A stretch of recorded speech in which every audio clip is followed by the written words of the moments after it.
Not all stories are chronological, especially when considering the tale of Quentin Tarantino. Let me break it down for you. This is a disco surrounding the writer, director, actor, and producer, Quentin Tarantino. We're going to go around the world and we hope you'll dig it. This week's dip takes us to an anthology film directed by Allison Anders and Alexandre Rockwell. I hope I got that right. Robert Rodriguez and Our Man from Amsterdam, Quentin Tarantino. I am Scotty R37. Kat is on brain detail, and Steve is sewing on a finger. The Fantasmagorium proudly presents Bullets, Blades, and Babes. How are you, Kat? Great. Good to finally be Sweet. back doing this again. Isn't it fun? Now, okay, so I guess we'll find out when we do the ratings. What are we going to do the ratings out of? Well, out of 10, I guess. Well, yes, but out of 10 bullets? Either that or 10 buckets of blood or what, however we. Or maybe bullets. 10 bullets. What about 10 vanilla milkshakes? I don't. Whatever. If you don't want my opinion, then why do you keep asking for it? So which was the last one that you said? Well, I said, you said bullets, which I actually really liked. I suggested Okay. blood, and then you suggested vanilla shakes. Yes. Which do you Well, like? I think bullets because it was the first thing that was said. So Yeah. out of 10 bullets. Yes. All right. Well, I'm glad we got that. We're doing a little housekeeping right off the top. I apologize, ladies and gentlemen. Um, and as I mentioned in the intro, like the thing is that Kat, you've seen a lot of the Quentin Tarantino movies, yes? Yes. Have you seen all of the Quentin Tarantino movies? No. See, this will be an interesting journey. Now, when you say no, do you mean directed by Quentin Tarantino? I've seen all of those at some particular point, probably, but some of the others, no. Well, I, and the produced and the acted. the our opposite number is telling us that the gain in your mic is really high. Well, then I will It is affix sounding a bit that. fuzzy on your end. I Loud. apologize. No, thank you. Let me see if audio settings. Oh no, I got a thumbs up, so it seems like everything is okay. That's better. So, But yeah. well, it's like when a couple weeks ago when we were talking about launching the show and we were looking at all of his different writing and producing credits, and there was so much stuff there. And it's like, well, I haven't seen all of this and don't know the extent of his full involvement in all of this. I just know that he's done more than 9 movies. I mean, you could say that as, like, I guess you should specify feature-length films, because this certainly what we're doing still counts as a film, even if it's in segments. I like an anthology film, though. Yeah, I didn't say it was bad. I didn't say it was bad that it was anthology. No, but it's interesting, and part of the reason why I sort of wanted to start with Four Rooms, because this is totally my choice. The reason I wanted to start with Four Rooms is because A, I haven't seen it in a long time, and B, I think it embodies a lot of the against the grain humor that embodies most of Tarantino's career. I think that it does things that are outlandish, and I only remembered this from when I saw it on VHS. When I watched it this afternoon, I was like, wow, this is more than I expected for 1995. And so I thought it was interesting to celebrate it. It is a cartoon, so you can take it with, a spoonful of sugar. But it's also, there are kids smoking and drinking on top of a dead hooker, allegedly. Yes. It's kind of berserk. And that is the kind of thing that I think Quentin Tarantino sort of invokes in people. It's like, are you going to watch a Tarantino movie? And it's like, oh, this is going to be batshit crazy. And sometimes it is, and sometimes it isn't. I think it's done tastefully. But this one, it is produced by Band Apart, which is Tarantino's production company. It's a Miramax film, so are we ever going to talk about Harvey Weinstein?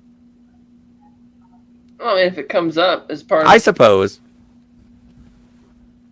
Oh, it's probably going to come up when we talk about Grindhouse. Maybe. Yeah. But anyway, we do have a whole list. We have decided which films we are going to discuss in the order that Kat and I agreed upon. And they are non-chronological, right? Yeah, when you said the order we agreed upon, that was a bit of a shit show there. Numerous changes and vetoes, and it's like, okay. Oh no, I've got arrows and things. Yeah. So no, we have a list, we have a plan, and we're just gonna venture through what Kat and I have agreed upon, and the only one that is in discussion is it's the one with the square around it. It's gonna. We're not here to discuss that film tonight. No, which film are we here to discuss, Kat? 4 Rooms. You know, originally it was supposed to be 5 rooms. Who was going to be the 5th director? Richard Linklater. Ah. Yeah. That. Life. But it just never happened. So, just a little bit of trivia that I discovered when I was sort of looking to watch this movie. I can't get the case, I don't think, because it's all the way over there. But I have only seen this movie once again on VHS, and I remember a lot of this movie being very different. I first found out about this film. It was in 1999. I received 3 books: The Filmmaker's Handbook, Attack of the Monster Movie Makers, and Rebel Without a Crew by Robert Rodriguez, chronicling his filming of El Mariachi and funding and all that. Very good book. I've read it multiple times. In a sense, it's not as useful a tool anymore because it was a very different type of industry that he was breaking into back then versus what it is today. But, I mean, the raising money part still works for that. But I was inspired after reading that to dig into his filmography, and I came up with 4 Rooms, and I read about it, and I've heard about this movie forever. I've never seen it until now, and I was kind of excited to see it. Then I stumbled across the critic rating for it at 13%, and I'm like, uh-oh.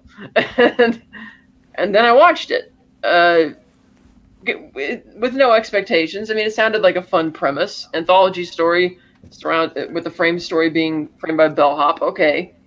With a nice cameo by Mark Lawrence, who we know from the 2, The Hitman and Diamonds Are Forever and The Man with the Golden Gun. Yeah, that was the first note I took, and I was like, I didn't know there was a pool down there. Yeah, that was good. Yeah, so he's cool. And then I watched it, and it's like, okay, how do I describe it? Should we go story by story? Let's go by room.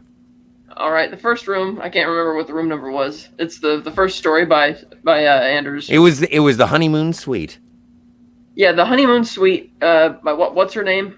The director. Allison Anders. Yes, Allison Anders, who's directed a lot of episodes of television since then. Made another feature film after that, as well as a documentary.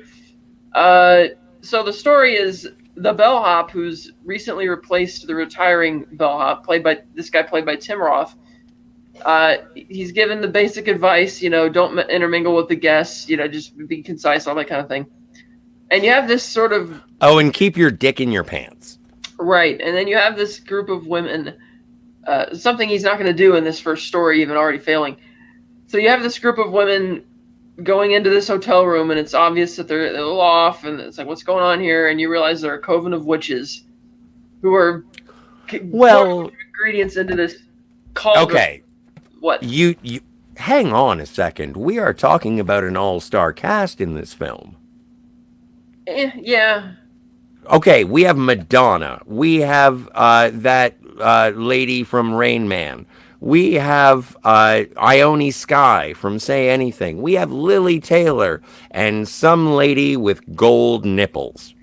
And none of their talents are being utilized here. I thought that Madonna did well. I guess. I mean, for Madonna, I guess. So it's just... So the problem with... So the story is that they're putting all their ingredients into this cauldron. They're doing this ritual. And the last ingredient is sperm. And the witch who was supposed to provide it says that she swallowed it because her mouth was really dry. No. She said that she got too hot and it That's right, overcame her. Right. So she swallowed, and it's like, and everybody else just kind of panics in the room, and they're like, "You have to Well, do I liked how the witches were like, you never use your mouth. exactly." Yeah, that was a funny bit. So the bellhop comes in, she seduces him. So have we outlined exactly? Okay, so they had a year of tears, virgin's blood, breast milk, and the semen of a buck, let's say, and everyone's fulfilled, and they do like a little rhyme and a ritual, and golden nipple lady and Ione Sky, they're topless, so there's nudity, but it feels earnest and not exploitative. Yeah, because they're doing this ritual thing, but I just felt this whole storyline was very bland. It felt like it was building to something, and it never.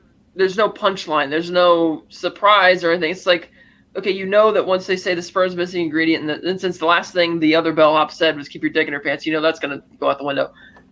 And it also leads into my criticisms for the Tim Roth character throughout the whole movie. Okay. Because I think he's a really good actor, but this character feels like something you could have gotten any 20-something actor to play. There's not much to it. He's kind of this goofy young bellhop with not much patience, easily angered, just kind of, I don't know, this just wasn't, it's sort of nondescript. It wasn't really that interesting of a character I found to follow around for all four of these stories. And when you get to the seduction scene, it's like it goes on a little bit, and he's like all flustered, and it's like, I'm watching this, and like I've seen this scene done so much better in like teen comedies or the raunchy comedies than it's being done here. And once she finally gets what she needs, it's like the punchline is that the witch they're trying to resurrect emerges from the cauldron, and it's like the end. Yeah, it was underwhelming, the ending. But if I may, before that, first things first, originally the bellboy, the bellhop, Ted, was supposed to be Steve Buscemi. Okay, see, that would have made it a lot better and a lot more interesting throughout the whole movie. I am curious. I'm not going to say no, but that's, I like it as what could have been, but I don't think it would have made the movie better. Well, no, not. There's plenty of script problems. I think his character would have been far more interesting if it was Steve Buscemi. I think that Tim Roth gives a very interesting performance. He is a cartoon character, and I would put him up there with Peter Sellers. Okay. I was like, So the first story, right. It's like good setup, but it doesn't really go anywhere. And yes, I was like, okay. So then it's mostly nudity and witches. Although there's some animation moments where like Ione Sky uses like mind bullets. Yeah, you have some older effects where she tries to seduce him with that, and the actual opening credits were animated, inspired by the Pink Panther as well. Which was great. I thought that set the tone for the whole film. With music by Vertigo for it. And it's like, okay, that was a pretty good way. This is a pretty short story, too, only about 15 minutes. Felt they could have spent a little more time on it to make it a little juicier. I mean, they could have given it an ending. Some of the introductions are funny, like when Lily shows up and he keeps asking, "Where's your luggage?" "Oh, I travel light." "Where's the honeymoon suite?" It's like, I know where it is. I just wanted to tell you that to make sure you don't disturb. It's like, oh, no problem, And it's like, okay, it's doing a good job creating intrigue as to what's happening, but it just felt so. Oh, okay, so they're witches, and it didn't really do anything for me for that first story. Oh, hi, Kathy. So, well, no, and it was sort of anticlimactic. I did enjoy the cinematography and, like, the added effects of the special effects. Like, one of the women breathed fire. Alicia Witt there with the, like, it's all very titillating to get into the movie. But I do get more and more confused by the second story. Yes, so the second story is starring the Book of Boba Fett's Jennifer Beals. Yes, so he gets a call from another guest in the hotel who orders something or other, and he directs him to his room, and he gives him the wrong room number. So he goes up to room 409 instead of you're supposed to go to 404, I believe. So he goes in there, and there's this fantasy scenario playing out where this husband and wife couple or whatever are pretending. He's pretending to have taken her hostage. He has her tied to a chair and gagged, and he's got a gun, this big revolver, and he's acting crazy. And the bellhop doesn't know what he's walked into, and the man immediately accuses the bellhop of having slept with his wife. And it's a very weird kind of thing. And it's like, okay, I was picking up on the fact that it was a fantasy arrangement quid pro quo even before Jennifer Beals tells him that, hey, this is just a setup, just play the game and go along with it. But again, it just didn't.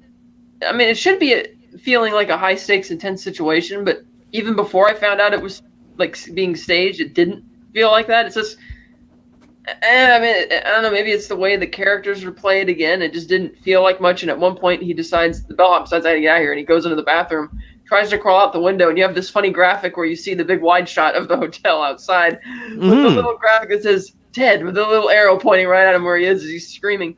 And as he's looking up the window, he sees the guy who initially called him, who looks at him and for some reason just says ice and then kind of throws up on his face. And so Ted throws himself back inside the window and lands in the bathtub. I'm like, okay, that's good. Well, and if I can stop you there, just because, and before this scene ends, because it really is another scene that just sort of like, it's over. Yeah, and it is a theme for everyone. But when he goes into the bathroom, he's supposed to get the nitroglycerin because the guy is faking a heart attack or whatever. I forget the actor. I forget the actor's name, but Provost or yeah. Anyway, I watch the movie, check the credits, but he's great. He was in stuff, and like, it was also kind of weird and cool and whatever to just see him kiss Tim Roth. Like, it was like, this is very different from what we usually watch and review online, Kat. Usually everything is mannered. This is chaos. Yeah, he was good in the role. Just something about the situation just didn't do anything, because that's another thing the bellhop warned him about. He's like, don't get involved with husband and wife squabbles or affairs or anything like that. And so he's in this room with this guy, and like he says, oh, kiss me, all this kind of, faking the heart attack or the stroke or whatever. And it's like, okay, this is getting a little weird. And but when he goes into the bathroom and he crawls out, it has the arrow that flashes at like the fourth floor, I suppose, window saying Ted is here. He's not getting out. He's just screaming to the world. Yeah. And then at 5:04, I guess, they look down, and that's Lawrence Bender, a longtime producer of Quentin Tarantino. Yeah. He had called earlier demanding ice with someone who I thought was Alan Tudyk. But I think he's just like, he's had too much booze and not enough ice. And I think he saw a bellhop, and as drunk as he was, just said, bring me ice. Except drunk, so just ice. And then he threw up all over him, or not, around him. Yeah. It was kind of Batman 66. Yeah. And then the bellhop manages to finagle his way out of the apartment, even though he sees Jennifer Beals' character, her chair's been overturned, it's everything entire. And at one point, when the husband comes out of the bathroom, he's like, oh, I knew it. I should have suspected you were going to do this. And he's like, what? I just thought it would help her breathe easier. And when he's adjusting the gag. Well, and it's funny because the phone rings. Yes. During this segment, and it comes back later. Yes, it does. Things are happening at the same time. Yes. And so, again, he's walking into this scenario. It's kind of weird, and it should feel more heightened and intense than it does. It's like, I was like, okay. And then he leaves, and as he's leaving, there's another guy suddenly showing up at the door who is invited in, and it's implied the same exact thing is going to happen again. Yeah, but I thought that was Alan Tudyk. Maybe. I don't know. You'd have to go back and check. I would. I thought I would have recognized him if it was, but I don't know. So that story also was a bit, and it was over pretty early. At this point, we're only 41 minutes into the movie, and True. We've already got the first two done, and I didn't feel that had a strong start. I get what you mean when you say the witch's story is sort of titillating and trying to ease you into it, but to have that not have a punchline, and the second story to be kind of... It's just over. Yeah, just not much of a story, just kind of over. It's like, okay, so I didn't think that was a great way to kick off. It's like, here we go. So now we get to the third story, which begins with the bellhop back at the counter. He gets a call. What's it called? Don't misbehave. No, it's called The Misbehaviors. Oh, the misbehaviors. My mistake. So he goes up to room 309, and we have Antonio Banderas there. He's with his wife, and he's got his 2 kids, and he gives the bellhop instructions. He's like, we're going out. It's New Year's Eve, and you're going to have the kids in bed before midnight. He's like, oh, should I wake them up before? I would like to stop you, and if I may take the reins on the misbehaviors. All right. Thank you. So the misbehaviors stars Antonio Banderas at the height of his sexy Antonio Banderas. Yeah. Okay. 1995. Desperado era. He's got like a ponytail. He's got a pencil thin mustache. He's wearing a tuxedo. He has a lovely, how do I politically correctly say the ethnicity of the wife? His Asian wife. Thank you. I'm a cis white male. I can't do anything right. So, his Asian wife, judge's ruling, is like really pretty. And they are parents to their children, as parents tend to be. They are being prepared to go out, and the dad's getting all pissed. Antonio Banderas, the mom. I wish I knew the name of the actress. They're just like, this is going to be such a shit night if we have to take the kids. So they say, do you want to have fun tonight? Then let's just leave the kids here with the TV. Antonio Banderas is chain smoking the entire time. Tamlin Tomita was her name. I'm sorry? Tamlin Tomita was her name. Tamlin Tomito. Tamlin. Gorgeous. Tamlin Tomito. Gorgeous. Amazing. And the way she played like a wife. I don't know. There was just something in terms of, I've been in that situation where it was like, tonight's going to suck, isn't it? All right. And then Antonio Banderas turns this around and hires Ted to babysit the kids. Yeah. Antonio Banderas and Tamlin leave. And, but we have a very stern, aggressive, like he's some kind of a gangster. He's paid $500 to Antonio, or to Ted, to make sure that the kids are okay. The kids are kids. It is a beautiful brother and sister story of 2 kids left alone in a hotel room watching TV. And it starts off so innocuously with my brothers watching booby porn. And the lady on the TV, Salma Hayek, you never see her face, credited in the credits. Didn't look for Alan Tudyk, but I looked for Salma Hayek. So come and turn off the nudie movies. And Ted's like, pfft. And then the kids are bothering. Oh, right, there are needles in the drawer. He also bribes them with milk and cookies that he promises to bring at the end of the night if they don't bug him. He doesn't have cookies. Yeah. So the young lady calls again and says, there's a needle on the Bible. Are we supposed to have needles? Can you clean this up? And by the way, there was a bottle of champagne that the little boy, he shakes up. It explodes all over the place. It's crazy. And he drinks some of it, as you would. And, oh, right. Did I mention the little boy was smoking as well? No, you didn't, but he was. He was. In front of his dad. And at one point, was he doing that in front of it? Well, that's at the end of the story. No, at the beginning when his hair was being combed and Antonio Banderas puts down his cigarette and the little boy picks it up and takes a couple of... But did he see him do it? Yeah.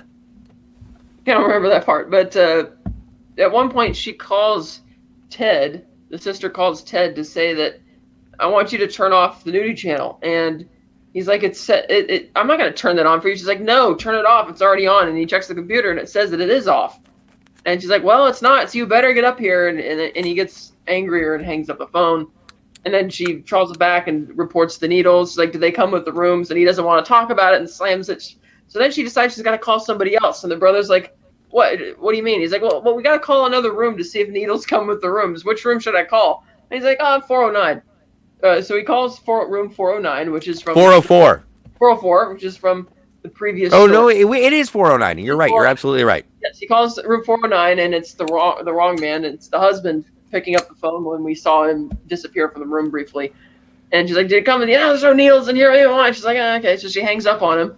And being bored, as kids are, they decide, what are they going to do with the needles? Oh, well, she gets out some lipstick and paints a bullseye on this beautiful painting hanging on the wall above the bed. And before she can even finish painting and describing how the bullseye is worth 100 points, the little brother, bam, just throws it, bullseye. She's like, you're supposed to wait till I get off the bed. And they don't. Yeah, no, it's totally, it's insane. I was like, oh no, she's gonna get stabbed in the shoulder with that syringe. And this was funny too, because right when they finished that, the bellhop comes in, Ted, to bring the milk and cookies, but instead it's milk and saltines. He's like, we ran out of cookies, and he doesn't know. And she threw the needle like to the side of the bed really quickly. Yes. He doesn't notice during this visit that there's a bullseye and lipstick painted on it, and I couldn't figure out how he didn't see that because it's like literally right there.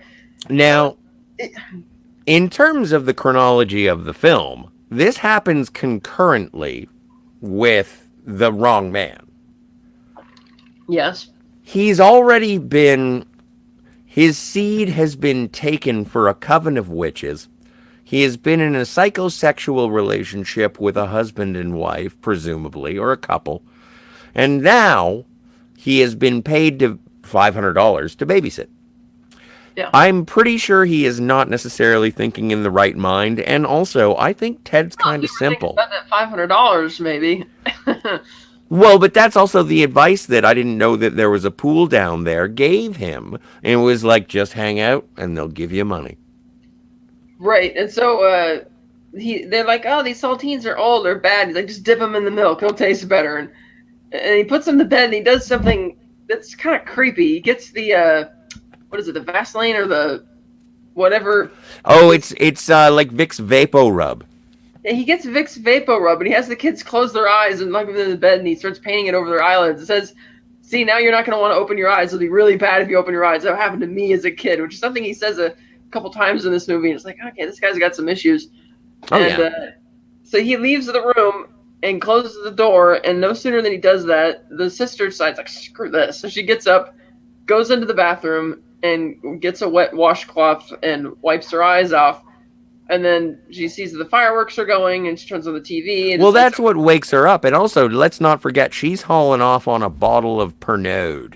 I was mentioning that. She opens up another bottle and starts drinking, and then the brother hears this noise, and she's like, just go, if you want to enjoy this, go into the bathroom and wash off your face. And he's like, okay. And so he gets off the bed and starts walking a little too fast and walks straight into the wall. She's like, be careful, go slow. So he does, and he washes it off, and then for whatever reason, they decide, because there's a running gag throughout this as well, that they think their feet smell, because they take off their shoes and their socks, and at one point they even didn't understand why their dad wanted them to dress all fancy if they weren't even going anywhere. Now, can I stop you for just 1 second? Yes. Going into this Tarantino festival that I knew we were going into, I am going to be paying attention to feet. Yeah. This is the Rodriguez story, just to be... Yes, very clear, and absolutely accurate. This is the Robert Rodriguez directed segment. Still kind of weird. Yeah, especially when the boy takes his shoes and socks off and starts, like, sucking on his big toe, and it's like... He was drunk. He had just, like, pounded down a bottle of champagne. Yeah, so, for what... I can't remember what instigates it, but they decide to pull the bed sheets in the mattress aside, and they find the body of a scantily clad hooker murdered in this big hole in the mattress. Why do you keep calling her that? That was my favorite part, when the daughter is like, don't call her that.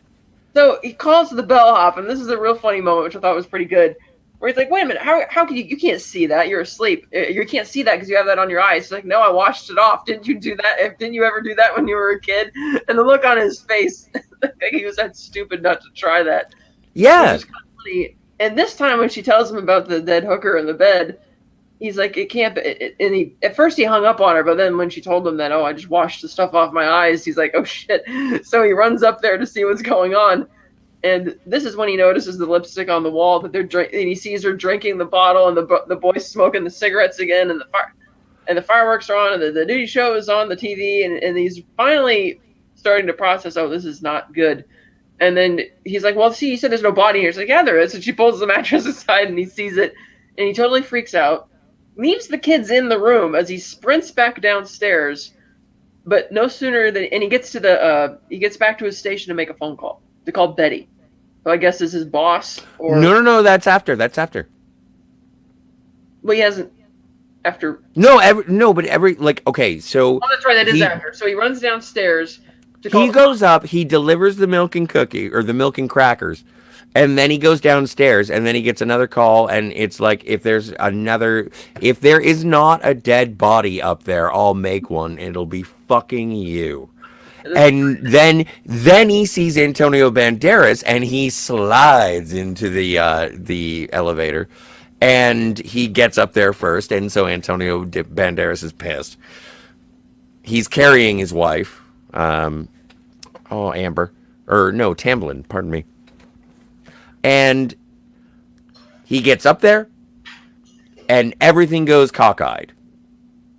Right, but did he go up and find the body first and then rush downstairs to make a phone call? But before he No. He starts going absolutely monkey nuts because he picks up the phone and he's like, "Get the police!" Right, but and downstairs. No, that's upstairs. That's in the room. That's in the room. Okay. Yeah, like, parts of this movie really make me think about Wes Anderson and what is the Ralph Fiennes Grand Budapest Hotel. This is like the American version of the Grand Budapest Hotel in my mind. I know, I'm wrong. Tell me in the chat. Post a comment. Don't forget to like and share and subscribe. But so anyway, he's standing there. He's freaking out. She throws the dart because he's going nuts. Like the dart. When I say the dart, I mean the syringe. He had thrown away the bottle. He repeatedly smacks the little boy every time the little boy puts a cigarette in his mouth. And she stabbed him in the leg with a syringe because he kept calling the hooker, a whore. Right. Well, you don't know she's a hooker. Do you think that the syringe is what killed the hooker? I don't know, but she seemed pretty bloody and banged up. That doesn't make her a hooker. That makes her a corpse. The dearly departed. The bleeding deceased. Did you see what she was wearing? No, I didn't pay attention to the attire of the corpse. Yeah, okay. So so she's probably a hooker. So Banderas shows up and he sees what's going on. You're judgmental. And you think the shit's about to hit the fan. And instead he just kind of says, oh, did they misbehave? And that's the end of that story.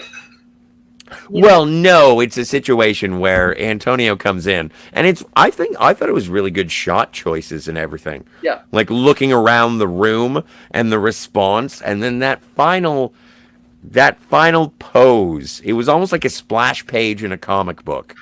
Right, because it is, and you think that, and I like the editing of that scene while he's coming in, because he had run back downstairs, he had seen Antonio's coming through the door, having gotten the phone call, and he's like, shit, I gotta get up there. And they keep cross-cutting back and forth with what's going on in the room to him coming up there.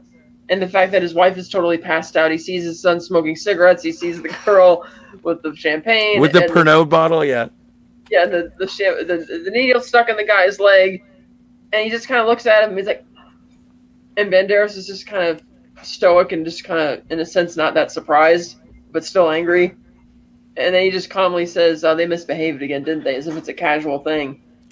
Yeah. And that has that great shot to end on. It does have a great shot to end on. And now, moment... Before we move on. Now the moment that we've all been waiting for. What? Why is this a Quentin Tarantino movie? We haven't gotten to his part yet, and I'm going to say, because we're still in the Rodriguez story. Yes. There are hallmarks of future Rodriguez in here. The stuff with the kids, Of course, he brought over Antonio Banderas. You got Selma Hayek on the screen, and just his use of it didn't need excessive violence in this story so much as just the absurdity of it and where it's going. And it's like, okay, this is a little short thing, and I liked that one. I thought this story a little slow going at first, especially coming off the first two, but it did have a good ending. And I didn't really get, and that's the first time, 61 minutes into the film, where I finally started getting into it at the end of this scene. Yes. I'm like, okay, here we go. And then we get to the next interlude, which is the bellhop Ted going downstairs to call Betty.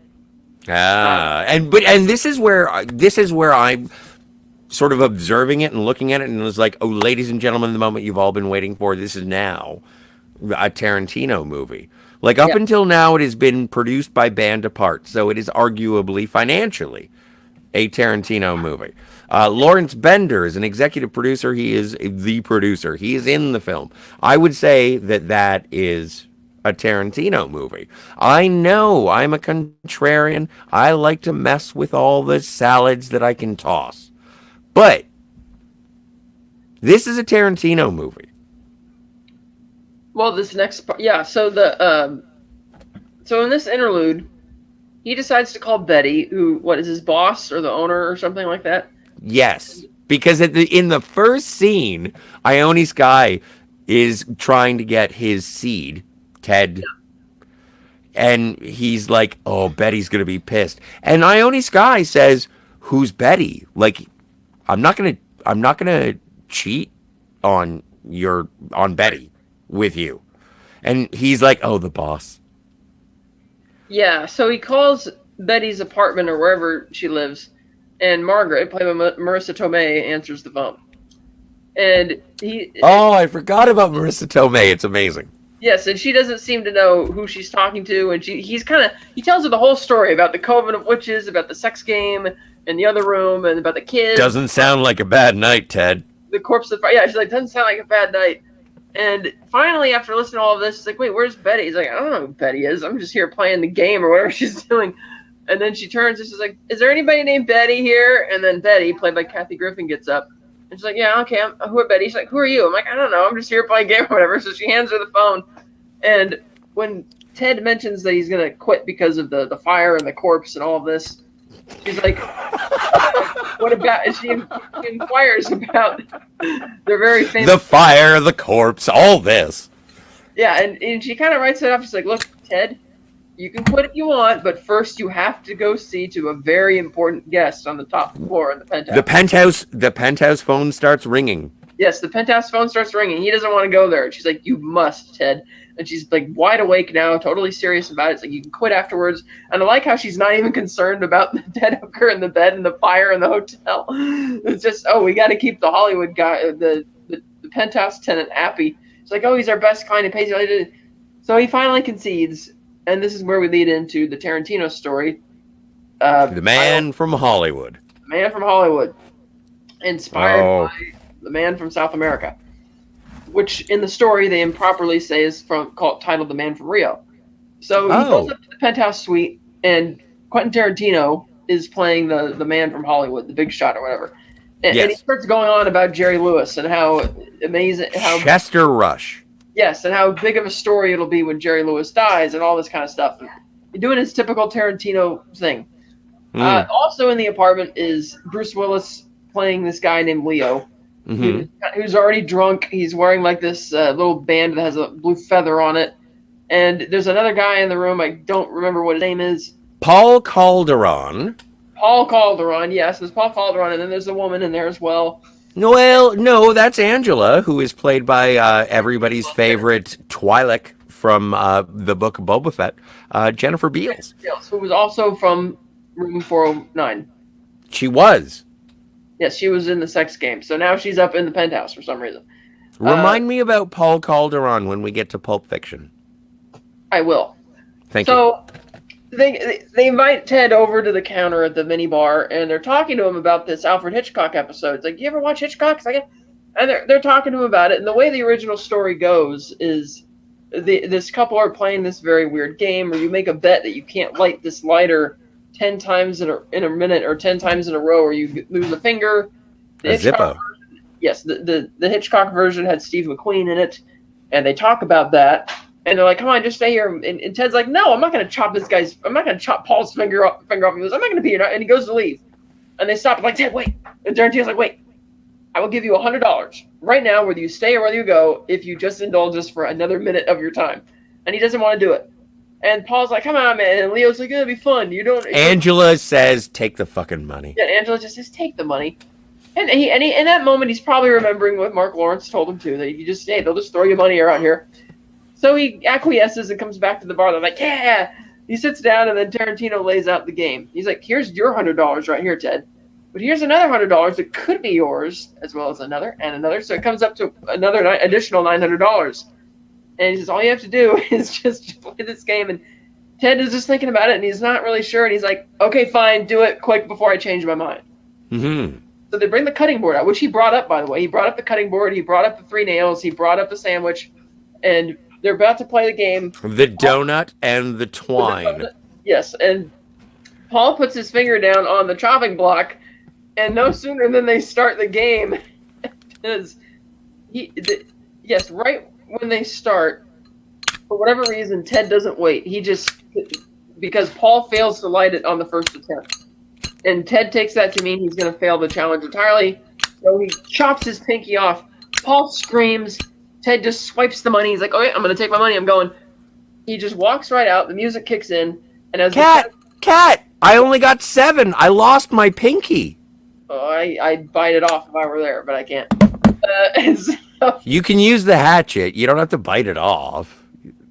if I don't have a hatchet on me. But anyway, as he's going in, my God. Start rolling, and everybody's panicking as they're trying to get Paul to a hospital. And Jennifer Beals, Angela, she's like, "Nah." Tarantino's like, "Come on, aren't you coming?" And she's like, "Nah, I think I'm just going to go back to my room." And she does. And this storyline, and that subsequently ends the film. Yes, with a crescendo of Vertigo by Yes. Combustible Edison. Yes, and this was my favorite of the storylines because it's got, very dialogue heavy, really snappy and edgy, and just really, really fast, and gets you really into it in a really good way. Unlike the first 2 storylines, which should have been exciting. I mean, hey, like Witch of Coven's doing the sexy thing, and that should have been fun. Or the weird sex game that somebody walked into, that should have been at least mildly entertaining. It wasn't. Yeah, but I like that they bring back Angela. I like that Jennifer Beals comes back for the last story. I enjoy, and there is only one time that Angela calls Ted. It makes me wonder if she's the hooker. Well, at least she's not dead in a mattress. Who knows if the husband was her actual husband, or if she was just there to play a game with him and then moving back up to the penthouse. She was a hooker. And I still like that there's no information on what became of the fire. Like, did anybody put out the fire? Is the hotel in danger? Like, Well, no, the sprinklers came on. That's right. The sprinklers came on, but he also had it fueled from the alcohol, so I don't know if it put it out really quickly. But that was funny. And so I like Antonio Banderas put it out. I don't know. I didn't like the movie. I liked that storyline. I liked the ending of the third storyline, the misbehaviors, the Rodriguez story, and the Tarantino story. This seems to be an opinion shared by virtually every critic. They didn't like the first 2. Thought the first 2 storylines were underwhelming for the directors they had chosen. Not familiar with the other one, the middle director, Alexander Rockwell. He's a professor. He's going to make a couple other films, but not much. Whereas, like I mentioned, did a lot of episodes of TV and a documentary and another film.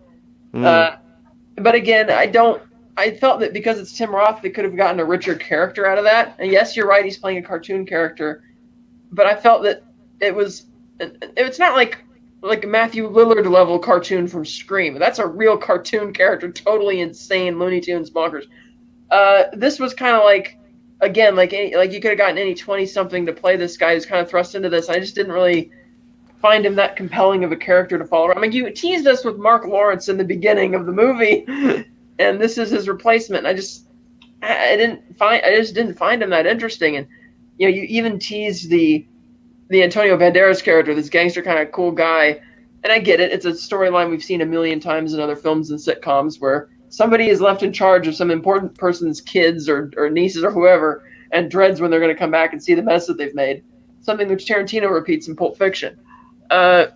But this movie just kind of it was a little bit of a chore, and I was really disappointed because A I've been chore, wanting- you say? Yeah, because again, the first two is such a slow going that 41 minutes into this movie until we get to the first good story, and even then it kind of had kids being kids for a little bit, which I thought, okay, so they're antagonizing. Well, it didn't fit with the rest of the tone of the film. Yeah, and then which is why the ending I thought of that third story was really good, but the ending doesn't come until you're an hour into a 97-minute film. So it didn't do much for me, and as snappy as the dialogue was during the Tarantino bit for his segment, I thought it could have been maybe even more entertaining because of the weird scenario of whatever's going on in this penthouse. That again, the Angela is here. It's like, oh, Angela, what are you doing here? What became of the little sex game you were playing, or whoever this Paul guy is, and Leo just kind of there, and he does recoil in terror, point at her, and say, "What the fuck are you doing here?" Yeah. So I can't give enough praise to Tim Roth's performance. I think it was absolutely believable, cartoony, weirdly deep, but also somewhat sympathetic. Like, not a good guy, not a bad guy. He's a bellhop. Well, I didn't think the performance was bad. I thought it was fine. I just felt that they could have made a more interesting character out of it. Oh, okay. But so and this type of premise seems like it would be so much fun. I've been toying around with such a story for 10 years now, about 4 unrelated storylines taking place at the same hotel casino that I've played around with a lot. And they could be so much fun when you think about how you can have because there's a couple crossovers in the movie. Again, Angela, and then the phone call with the husband. Yeah. No, we don't have any needles here. We only have a big fucking gun. Yeah. So it just. Okay, so I suppose. Do you want to get to how many bullets you give this thing? I'll give it maybe 3 bullets. All right, you got 3 out of 10. Yes, I understand the rules. And also, okay, here's a question for you. And also, before I put 3 in ink, are we basing this on the genre of Tarantino films, or are we basing this on the genre of film? Well, in this case, my rating would be the same either way, but I guess we should rate it amongst other Tarantino films? I guess so. I guess that would make sense. That's what we did for the Bond films, rating them based against other films. Even though in a sense that doesn't really make sense at all, because it's like, well, and also there were 3 other directors in this one. So the mulligan here. So let's just. Well, no, I think what we should do for this particular journey of film, like Quentin Tarantino is no slouch, right? Yeah. So we can bear his film against all of film, I think.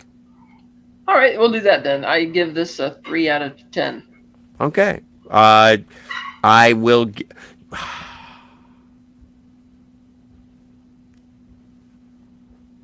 I'm giving it a 6. Oh, wow. Yeah, I'm giving it a 6. This is something that I did not like it the first time I saw it, and watching it again, and I think it sets up its tone from the beginning. I think that it does everything promised. I think that Tim Roth is fantastic. I think the cast is phenomenal, not only from mainstream actors, but also character actors that you wouldn't see normally, and they're put on the forefront, and they provide incredible performances. It's disparate and sometimes disappointing, but it's New Year's Eve. Scotty, this movie sucks. I give it a 2.5 bullets. That's not my problem, bud. Yeah. That's my rating, bud. Okay, that's fine. So you want to give it a 2.5 bullets. Well, you can't have a half bullet. Yes, he can. Yeah, you can. All right. 2.5. The king of the fractions. So that'll be Kat, Scott, and Steve. Well, thank you so much for playing. Like, this was my idea. I thought this would be a good idea. And I think we should go to the chat. Yes. Unless, Steve, did you have anything that you wanted to say? Did you want to, aside from telling me that I have no good taste in film? Well, no. I mean, that's pretty obvious by this choice. Anyway. It's the size of it. It's the size of it. All right, let's go to the chat and see what they have to say. say- They probably like me even more. I'll tell you this. I'll just say that if I had a choice for the inaugural show, it wouldn't have been Four Rooms. I don't even consider it a Tarantino film. I mean, Tarantino's in it, so it's a Tarantino film. It belongs on the show. It's produced by Band Apart. As Yeah. a production company, I think that counts. It does. It does. No, it totally counts. It's just this is not a movie that pops up when you say, "Hey, what's a Quentin Tarantino movie that you like?" Anyways, yeah, we can hit some of these chats. Cockney's here. Captain. So in what order are we doing T's films? Who, Mr. T's films? Well, we're going to start with Rocky 3. Okay, Scott, the list. What about the list? He's asking what order are we doing? I'm gonna post. I'll post a list. I put this in the chat earlier. I'll post a list on our YouTube channel. So kind of look out for that. I'll have a graphic up probably tonight or tomorrow morning. All right. Also, I'm a big fan of episodic things. So tune in next week. Like next week, we're gonna do Reservoir Dogs. Yeah. And yeah, trust me, trust Kat. We did sit down and make up a bullshit list in the order that we're gonna go. A lot of it is just based on what we like, right? Yeah. Well, So- also, it goes without saying, all 9 of his feature films, yes, and then we kind of went back and forth on which other ones amongst his writing and producing credits should be included or excluded. Mm-hmm. And I think that that True Romance has to be in that list. True Romance is. Yeah. Well, and one of the things that we did decide. Oh, no, we did not decide. Natural Born Killers is on the list. We don't know where we're going to be able to watch Destiny Turns on the radio, but it's on the list. All right. Anything else in the chat? Since we're gonna have that tomorrow. Oh yes. Ooh, nice topic. Thank you, Jill, and thank you for being here. Can't wait to see you Friday, lady. Captain Cockney Spot continues. Nobody agrees on whether Kill Bill is 1 or 2 movies. I don't know. It's 2 movies. It never came out as 1 movie. You had to go. You see part 1 and then part 2. So it's 2. Well, to be Scripted in a way that part 1 feels like its own movie, as opposed. It doesn't feel like half a movie. It still feels like To be fair, we are going to be splitting up our reviews of it into 2 episodes, though, right? Yeah. Probably the way it should be. Kathy, hello there. Hello. Kathy, are you really a Palpatine? Quentin was in a few episodes of Alias years ago. Oh, yeah, totes. And, yes. And that was also, that's when he was doing his acting thing. Yeah. But he also directed an episode of ER. He did. Yeah. Jill says, the TV is not that great of a babysitter. Yeah, well, Jill, you know as good as I do. We were both raised by television. Damn, I want to get paid $500 to babysit. What the fuck? Yeah, it seems like a hefty sum for babysitting. Well, the children were a handful. Melvin Deeply, Tamlin Tomito was the love interest in Karate Kid 2. Really? Yes, she was. Like Daniel's lady in Okinawa? Nice. Jill says, haha. I do an awful anti-derivative Jill impression. Haha, the kids have dumb and bad rich parents. True story. That is what happens. And I believe Moldy Han has the best comment of the night. Cat, if you would. This is the worst James Bond review I've ever seen. Funny we chose to bring the show back today, considering that there was big James Bond news recently, but we're not doing that. Edge of Time says this movie sounds awful. Yeah.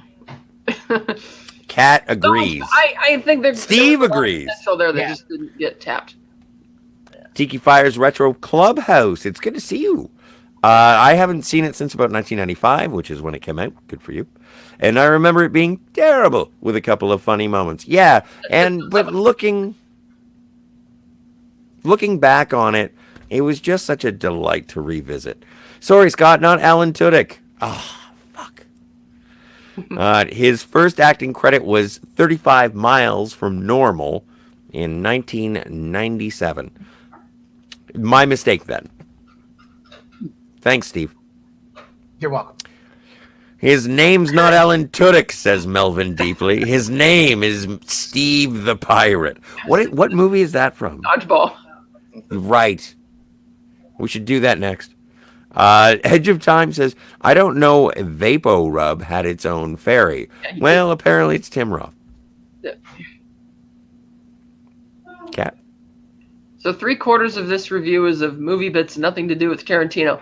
Effectively, yes, because it was the three directors being allowed to do what they wanted under his production umbrella. So yes, you're right about that, Captain. Corpse of unknown occupation. That's what I like to think of the lady, and so did the little girl. So I don't want to besmirch her virtue. Pining for the fjords. Tiki Fire says, I can see that. The Ghostbusters house was done by 4 people and terrible. What's GBH? I don't know. I can see that if blank was done by... I don't know. I'm assuming it's an anthology reference. I feel I should know this because Tiki Fire's been with us a while, so I don't know. This is going to be probably one of those things that I slap my forehead when it's like, oh, of course I should have known this. Tiki Fire follow-up, if you would be so kind. Gundel Wintelbaum! Yes. My man in Amsterdam. Sorry.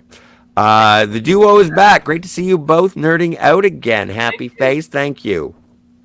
He's not in Amsterdam. He's in Vancouver. Gundel Winterbaum continues, I don't have a hatchet with me. Best line ever. Yes.